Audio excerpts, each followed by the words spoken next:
Салам достор, кутман кеч. Бүгүн азыр биз менин кыздарым менен Айтор Ибилөөбүз менен менин YouTube каналыма дагы бир кызыктуу инсан менен баарлашуу үчүн бара жатабыз. Акыркы учурда абдан популярдуу болуп жатат. Ким деп ойлойсуздар? Айкөл, апа сиз YouTube'да эмне кыласыз, ошону көрөбүзбү биз деп сүйүнүп бара жатат. Айданек.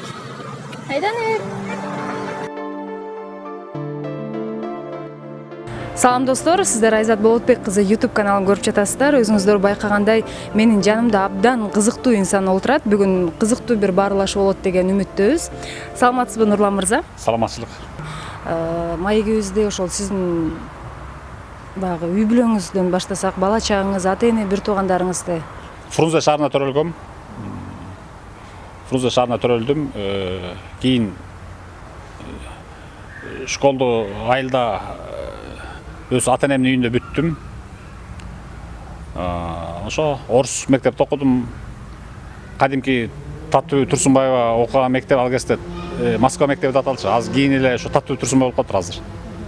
Орус школ. Анан ал школ абдан знаменитый школ болчу. 83-жылы директорубуз Зоя Казатова СССРга депутат болуп, СССР жогорку кеңешине депутат болуп. СССР заманы эмес бул кезде. Анан депутат болуп, ошондо эсимде 83-жылы март айында.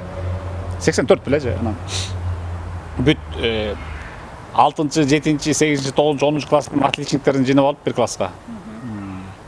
Бар бир класска отургузуп, анан алдыңкы партада мен отургам, пионерский галстук менен.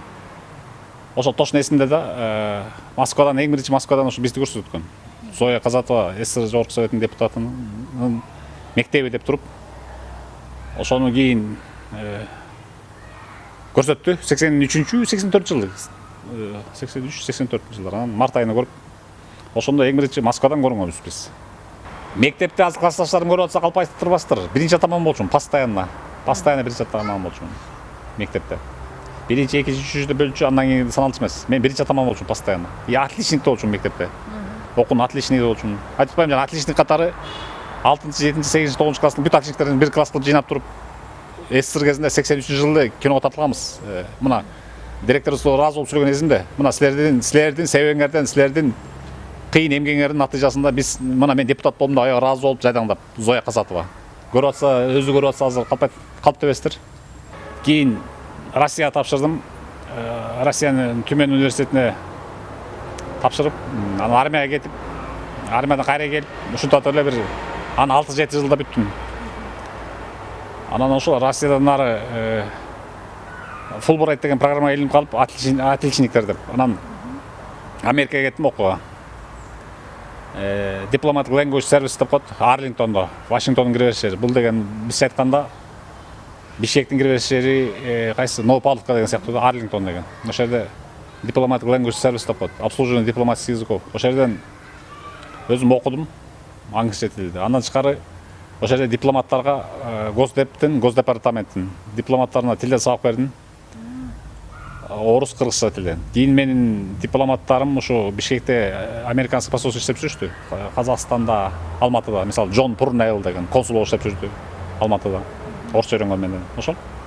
Эмне үчүн Америкада калып калган жоксуз? Америкада калып калбаган себебим башында күнөө албай жүрдүм, колтоп жүрдүм. Ностальгия жеңип кетти всё равно. Ностальгия даже орус тили абдан не то что кыргыз, орус тилин сагынып калат экенсиң. Березовый роши дегенде, по русским березам дегенде эле өзүм Россияда окуп калдым деп атпаймынбы? Орус менен болуп калдым, орус школу. Анан ошол ностальгия жеңип кетти. Ностальгия жеңип калдым да. Ошо менен келе бердим кайра. Бирок келе берип кийин өкүнтө жүрдүм. Келе берген менен мени элим түшүнгөн жок. Бийликте түшүнгөн жок. 2 жыл турмага камады. Бакиевди түшүнө камалдым. Анан Атамаевди түшүнө камалдым. Кыргызстандан эле көп запка корутуп ала көрдүм. Өкүнүп жүрдүм. Ушуларды мен сагынып, ностальгия болуп кетсем, улар мени ушундай кабыл алышты деп. Сизди карасам мындай орустардын же американецтердин мүнөзү жок го, мындай кыргыз, накта кыргыздын жигитисиз. Алардын мүнөздөрүн өзүңүзгө сиңирип алган жоксузбу? Жо, алардын сиңиргенде алардык или запредельная грубость, жестокость, чванство, или нежность, голубятизна, гомосексуализм. Мен алардын мүнөзүн сиңире алган жокмун өзүмө. Анан А из одной крайности в другую видал артықшы. Орта жоқ. Ортамда еркектік мүнөз деген редкость да. Или жестокость запредельная. Или запредельная мягкость да, американецтерде. Анан Европа ошо. Ошол анан тиги мындай мекениңизден сырткары жүргөндө Орусияда, Америкада кандай күндөрүңүздү өттү эле ошону айтсаңыз, баары эле мындай жакшы болуп өтпөсө керек, эстесеңиз. Студенттик күндөрүңүз. Студенттик күндөрдө Россияда бир топ эле кыйынчылыктарды көрдүк. Мисалы, студент кезде ресторандар ырдаган күндөр болду. Ошондо мен 21-22 жашымдардачымын. Мен просто жашап жүргөм. Ресторандардан ба акча табышын айласын кылып. Россияда. Бой без правилга түшүп жүрдүм. Россияда. Октагонго. Ошол кийин пайдасы тийди. Кийин зонада турганда улутун айтпай эле коюн, бир үчөөнү былчылата салганымды Бекболот Талгарбеков подтверждать этип бербеди. Нурлан байке, Америкада күндөрүңүздү эске салыңыз. Дос күттүңүзбү ал жактан американецтер? Американец досторду абдан көп күттүм. Аякта эмнегедир негрлер менен азиаттар жакшы достошуп кетишет. А берки европейский американецтер алар кичине высокомерныйраак болушат. Бирок ошондо деле күттүм, жакшы эле достор күттүм. Бир жаман жери ошолор алар эмеде стукач эл болот да. Бири лаңып турушат. Баары бюрократ болушат. Кагаз эле карап калышкан. Кошуна сатып койгон уят катар көрбөйт. Ошондой. Канча жыл жүрдүңүз Америкада? Америкада 95-тен 2000 жылга чейин. Анан жана сурооңуздун аягына чейин чыгып коеюнчу. Тиги эмне болуп эле ошондой Западтын үлгүлүү цивилизованный тарбиясын көрүп келип анан эмне болуп саясатчы болуп кеттиңиз деп атпайсызбы? 99-жылы эме барган. Асабанын илгерки Асабанын кабарчысы Кубат Оторбаев деген Вашингтонго барып какой-то программа менен. Анан мага жолугуп калып интервью алган. Америкалык кыргыз баяны деген. Бул 99-жылы, 1999-жылы 14-майда чыккан, даже күндөрдүн эмесинде. Америкалык кыргыз баяны деп Америкада жашаган мен жөнүндө интервью чыгарган. Мен интервьюсу. Анан ошондон кийин Мелис Эшимкаровга чап чабышып, раматтылык маркум Мелис Эшимкаровга чап чабышып, биздин Америкада кабарчы болбойсуң деп. Анан макул деп, анан мен өзүм чыгармачыл адаммын, айтып коем. Ырдап чогулуп жүргөм, русский филологияны бүткөм эмеден, Россиядан. Анан макул да жазышым эле ерундада, макала жазмай, интервью. Анан жазып жүрдүм, көрсөм мен оппозиционный кылтак элим калып турмун. Ошо кезде эле саясатка тартып кеткен экен. Анан бияка келсем эле Акаевдин заманы экен, 2000-жылы келдим. Акаевдин заманы экен. Эң биринчи оппозиция биз болгонбуз, ошо Мелис Эшимкановдор болуп. Мелис Эшимканов, Адахан Мадумаров, Түгөлбай Казаков, Доронбек Садырбаев, дагы ким бар эле? Мирослав Ниязов, ушулар бейбечаралар партиясы болуп, мен ошака жөнө түшүп калыптырмын. Анан мен деген честный адаммын. Мен антип көрө калып, оппозиция, Кыргызстандын биринчи оппозициясы жашоо кыйын экен деп мен секире качкандардан эмесмин. Эркекче кирдимби, болду. Уч качтымбы, туша качкан жокмун да. Ошо менен кеттим да канча. Ошо менен оппозиционер болуп калдым, өзүм против своей воли оппозиционер саясатчы болуп калдым Кыргызстанга келип. Ошол анан бирок ошонун майнабын чыгардык, аягына чыктык. Аягына чыгып революция кылдык Акаевга. Бирок бир жерде Акаевга деле нааразы болчумун. Сүйлөгөн сөзү демократия, бияка келсең демократия ишнипи изида жок, бүт жеп атат, урдуп атат. Кыргызстан эли бейбечара жакырсыкты дашайт баягы эле. Аны көрүп анан мына маселе чындап шымаланып киришип, Кыргызстандын алгачкы оппозиционерлери биз болгонбуз. Биз. Зато толук чыгардык. Биринчи революцияны биз кылдык. Акаев качты, биз революция кылдык.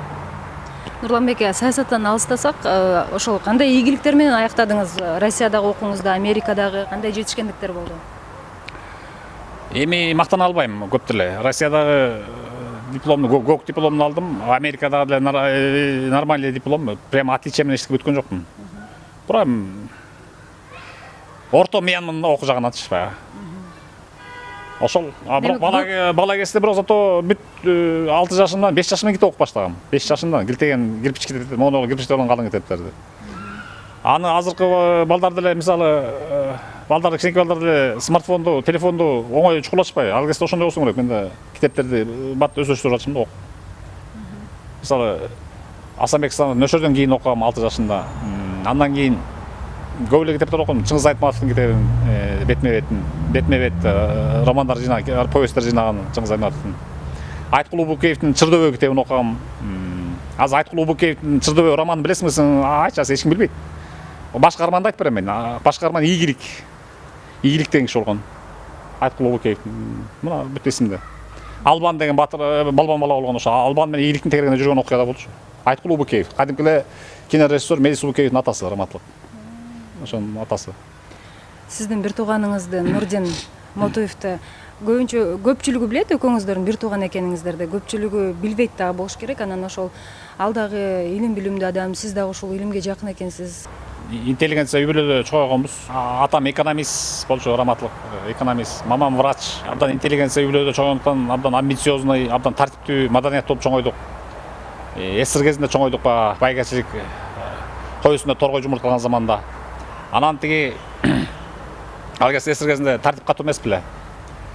Жумгала райондук китепканасында Чаекте, райборбордо 10 күнгө бир кишиге 3 китеп берчи. Ал кезде окуучулар 6-5-6 класстан окуп баштадык го дейм, китептер болупту. Анан мен барып 3 китеп алчумун, иним барып 3 китеп алчу. Ошон 6 китепти экөөбүз 10 күн калчубуз да бири-бирибизге алмашып окуп жүрүбүз 10 күндө. Ошондон ошол биздин чыгармачыл анан мындай сөзгө чебер, жазганга да, сүйлөгөнгө да чебер болуп калган себеби ошондон го дейм. Анан мен аслында орус школада окудум, орусча китептерди алдым. Анан ошол азыр болсо иним Нурдин КТРда телеведущий болуп иштейт. Диктор болуп. Уже 25 жыл болуп калды, 22-25 жыл болуп калды. КТРдын лицосунда ошол жерде иштеген эле бир белгилүү кишилер айтышкан убагында. Карындашым Назира болсо Манас аэропортто ведущий специалист болуп иштейт. Ар бирибиздин үй бүлөбүз бала чакабыз бар. Ар бирибиздин өз түтүнүбүз, үйүбүз башка дегендей. Ошо жакшы катташып турабыз, мамилелерибиз жакшы. Бир тууган катары. Сиздин азыркы ырдап чыккан ар кандай таланттарыңызга, жоруктарыңызга бир туугандарыңыздын ой пикири кандай? Ой пикири жакшы эле, нейтралдуу, күлүп коюшат, молодец, кубатташат, кээде суктанышат, ырым жакшы чыгып калса. Ой нуке, брат, шуну сен ырдап салдың да. Биринчи махабатыңызды, биринчи жактырган кызыңызды айтып берсеңиз. Же мектепте эмес беле? Мектепте сүйгөндү андан бери канча заман өттү, ал анда унутуп кетти го. Жок, биринчи сүйгөнүңүз анда ким болгон? Менде сүйүүлөр көп болду да, биринчи экинчи эсте отурат десем, көп болду. До сих пор эле келип атпайм ошо. Сүйүүнүн түбүнө жете албай. Сүйүү деген эмне экен анда? Сүйүү деген Көп окуган, көптү көргөн киши катары түшүндүрүп бербейсизби? Сүйүү десе мен чын эле романтик бүт баарын идеалдаштырып эле китепти окуганымды салыштырып эле, жок, андай эмес, жашоо совсем бөлөк экен да. Ошо салыштырып идеалдаштырып турмун баарын. Жашоону, сүйүүнү, кыздарды андай болбойт экен. Кыздардын баары эле бирдей экен, баары эле, баары жагынан бирдей эле болот экен. Болду ошол. Баары жагынан бирдей деген кандай?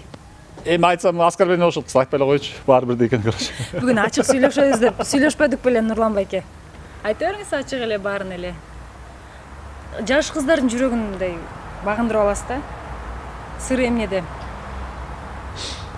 Жаш кыздарды эми багындырганын билбейм, просто эркек катары эме жүргөнүм, түз жүргөнүм, баягы эме түз жүргөнүм, түз сүйлөгөнүм, эчтекеден коркпогонум, өзүмдүн тышкы келбетимди караганым, ичпегеним, чекпегеним, спорт менен заниматься эткеним, амбициоздугум, харизмам ошон үчүн жакшы болушот го дейм. Таланттарым үчүн жазуучулук, то есть жазуучу десе чоң жазуучу деп эле, баягы журналисттик да. Бирдеме чүргөй салганман, ырдап бийлеп жибергенмен, анан мындай амбициоздугум үчүн, анан харизмам үчүн эле жакшы болушот го дейм кыздар. Ошо. Азыр биринчи сүйгөнүңүздү айттыңыз десемде, көздөрүңүздө аябай бир жалындап кетти да, эстеп кеттиңиз окшойт. Биринчи жактырган кызыңызды айтып бердиңиз. Эми аны айтса, кантип ухаживать этчү элеңиз, орусча айтканда кыздардын артынан? эми биринчи сүйгөн кызымды айтсам, ал деген уже үй бүлөлүү бала чака болобу. Анан бул интервьюну көргөндө кечинде эринен таяк жеп жүрбөсүн. Бет арас. Анан кандай ухаживать этчүмүн? Эми ошондой ал кезде мен жаштыгым СССР кезинде түшүрүп калды. СССР кезиндегидей эле, бардык СССР кезиндегидей эле жакшы. Ал кезде то бир күнү байсың, то бир күнү кедейсиң. Кедей күнү мороженое алып берип көчөдө эсип жүрмөй, бир күнү карасаң эле акчаңды толтура. Анда ресторандар арзан болчу ал кезде. Нарын рестораны болчу, билесиңер ошо. Нарын ресторанына барып, тим эле канча 10 рубльга 5 киши жөн эле дуулдачы, арак шарабы менен. Бир күн кечке дуулдачы, 10 рубльга эле. Азыр бизче 10 доллар го дейм. Азыр 10 долларга 10 рубль 10 долларбы? 10 долларың азыр 700-800 сом. 800 сомго попробуй азыр. 1,5 жарым тоет. же турмаш деп атат. Киши 10 рубль күчтүү болчу. 90-жылдар аябай күчтүү болчу. Балдарыңыз тууралуу айтып бересизби? Канча балаңыз бар? Кандай атасыз? Балдарым улуулары гражданин США, улуус азамат. Уже канча 96 жылга канча болуп калат? 24. 24-кө чыгат быйыл. Анан эки кыз кызым да гражданка США, Американын гражданкалары. Ошак төрөшкөн. Андан кийин деле бар эми, айтпай эле коеюнчу. Анан кийин айтып берсем, үйдөгү жеңеңер нааразы болот. Эмнеге нааразы болот? Сиздин балаңыз экен калппы. Ошону билип сизге турмушка чыкты да. Иә. Ошолорду билип, өткөн кеткениңизди билип, анан сизге турмушка чыкты да жеңебиз. Эми ишиңиз бар да, ишиңиз бар, жакшы бар, баары жакшы бар.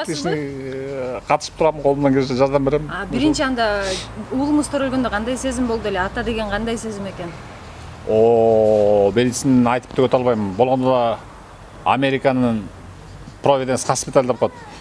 Providence бизде роддом деле дейт, аякта госпиталь дейт, госпиталь.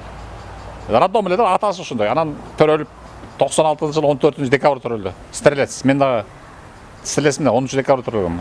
Уулум болсо 14 декабрь төрөлдү. Төрөлгөн кантип билесиңер? 4 кг, 2 бети бултуйган. Мен кичинекесинен копиям, эмес менен сүрөтүм. Тойток төрөлүп ошол аябай отцовский чувство, аябай ичинде менин балам деп. Анан болгондо гражданин США болуп төрөлдү. Мен күлкүлүү келгенде американецтердин бир эмес да, наивныйлыгы. Биз эле метрик көрбөйт, ал сразу эле американский паспорт, сырты жана гогушта пурпурный цвет. Пеленкада жаткан баламдын сүрөтүн чаптап койду да. Американский гражданин Америка болуп төрөлдү. Американ территориясында төрөлдү, Вашингтондо. Вашингтон Providence Hospitalда төрөлдү. Сиз ошондо Америкада үйлөнгөнсүзбү? Жок, Россияда окуп жүрүп таанышып, биринчи аялым казашка болчу. Казашка. Үйлөштү, кызыктуу болду да. Америкада жашап атабыз, мен гражданин Кыргызстан. Ал бывший келинчегим гражданка Казахстана. Уулум болсо гражданин США. 3 гражданин бир үйлөдө жашат да. Шундай болуп калды. Анан ата болгон сезимиңизди уланта бериңиз. Ата болгондо ошол тиги метрикке бербейт, ана сразу паспорт берет. Паспортто пеленкада бетин тултуйтуп туруп. Нурлан уулу азамат деп туруп чаптады. Анан кийин 16 жашка чыккандан кийин дедим. Анан 16 жашка чыккандан кийин уже 16 жашта сүрөт чаптайт да. Эсиргесинде ошондой болчу. Бизде только антип сразу пеленка менен кызыл паспорт бериши эмес эсиргесинде. Бизде биринчи метрик берчү. Анан метрикадан кийин барган 16 жашына араң калсын паспорт. Ала болсо сразу паспорт берет Америкадачы. Андан кийин 98-жылы октябрда кыздарым эгиз кызым төрөлдү, Дана Дина. Аларга да американский паспорт берилди, резко. 3. А берде мен утушум эмне? Американын паспорту $1 миллион турат. Эмнеге мисалы бабаңып бар Американ гражданин болом десе, Американын өкмөтү айтат, Госдепартамент айтат. $1 миллион төгүңүз, экономикага кирсиңиз, инвестиция. Анан беребиз паспорту, сразу жазып беребиз. Ама повезло, что 3 балам, $3 миллион паспорту мен балдарым төрөтүп эле алып алдым да, 3 баланы. $3 миллион паспорт алып алдым да. Азыр балдарыңыз менен мамилеңиз кандай? Жаш жубайларыңыз менен үйлөнгөндө кандай ойдо калышат?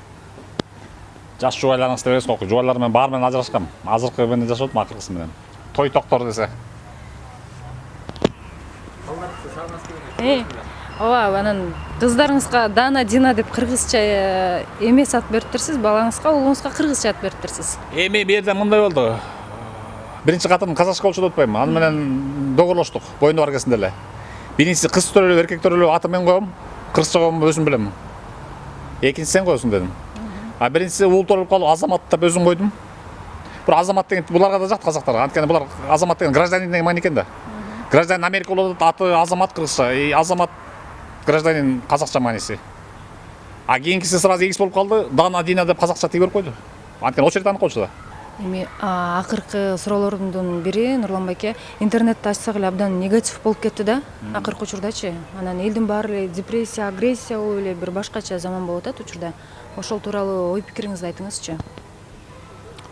Эми депрессия, агрессия болгондо кызыктуу экен эл журт делечи. Эми мен деле көп байкадым. Мисалы базарга барып калам, супермаркетке барып калам, бүт эле злой, бүт эле агрессивный. Бир эки жолу түшүп көрдүм, коомдук транспортко түшүп көрдүм, өзүмдүн эле джип машинам бар. Анан бир эки жолу атайлап түшүп көрдүм. Маска тагып, антимент алып.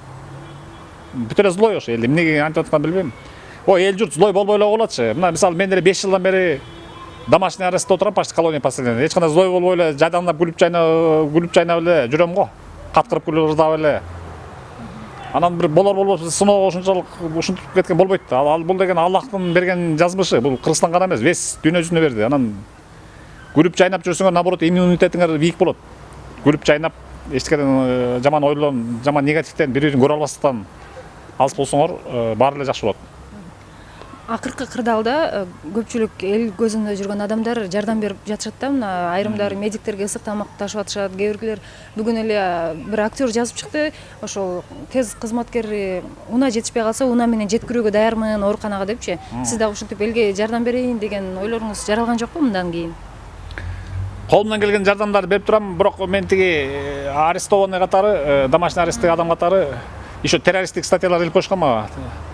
Террористтик эмелерди, организацияларды финансылабасын деп окшойт.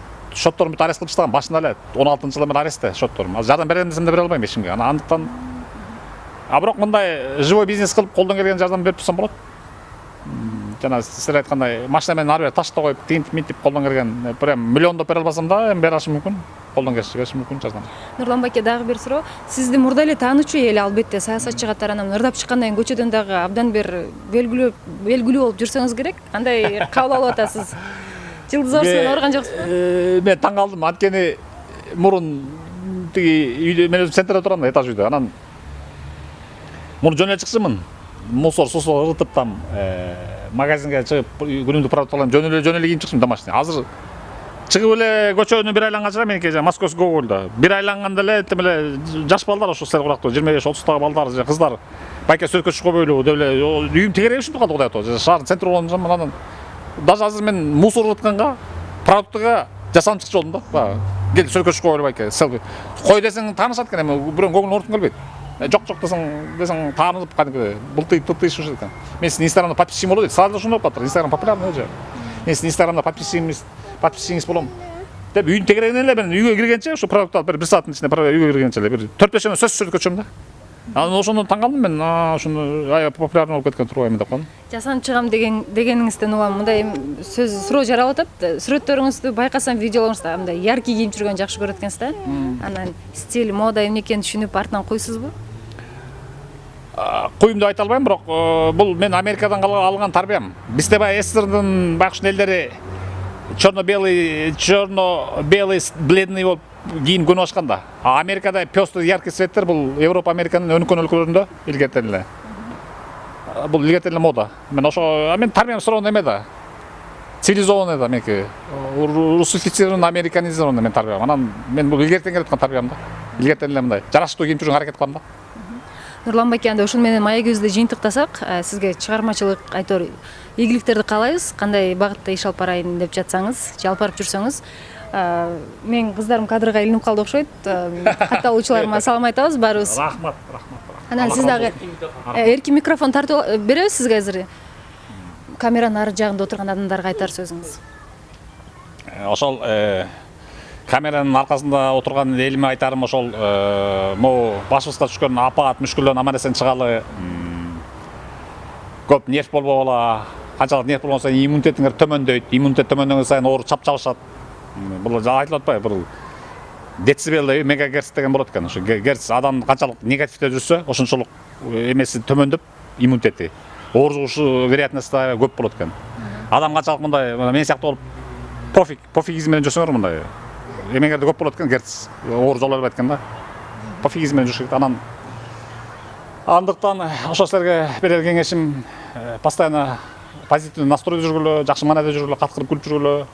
Море поколение болуп жүргүлө. Мына мен деле айтып атпаймынбы, силер отурган, силер 2 айдан бери жүдөп калган акыбалды мен 5 жылдан бери жүдөбөй кетпей эле чартайып, чартаңдап, дардаңдап эле жүрөм мынтип эле. Анан ошол сизге дагы жубайыңыз Аскат менен бактылуу болуңуздар. Эки жакшы тойтойгон балдарыңар бар экен. Рахмат. Ошол эл журтка калар ошол батыраак акыбалдан чыгып кетели. Тезирээк баягы ооруп сооруп калгандар, авария болгондор, баардык белгилүү кишилер аман эсен айып кетсин, дуалап атабыз. Өзүм 5 мал намаз окуйм, үзбөгөнгө аракет кылып атам ошол. Только жакшылыктарды каалайм силерге. Менин колдонуучуларым күтүп атат болуш керек, качан ырдап берет деп. Келиңиз, сизден жакшы бир ыр угалы. Да, я подожду еще чуть-чуть, собрался, буду следить за надеждой и мечтой. Не дограйзвай, моя звезда, и постой.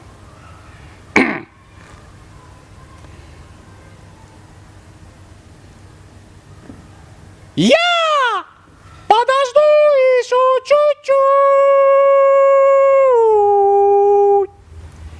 и собираться буду в путь. Вслед за надеждой и мечтой.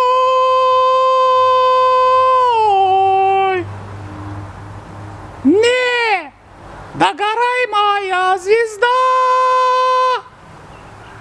Постой! Чоң рахмат, Нурлан байке. Үйүнүңүзгө береке. Чоң рахмат. Болду, ошпой алдым. Бир жолу эме каралып басымдан бас болгон кылып ушул эле бас болгон эле чыгат экен. Я десем жанын аягы менен валидип отур, өкөтөң отур. Жолдо башын көрдү. Я деген деле өкөтөң.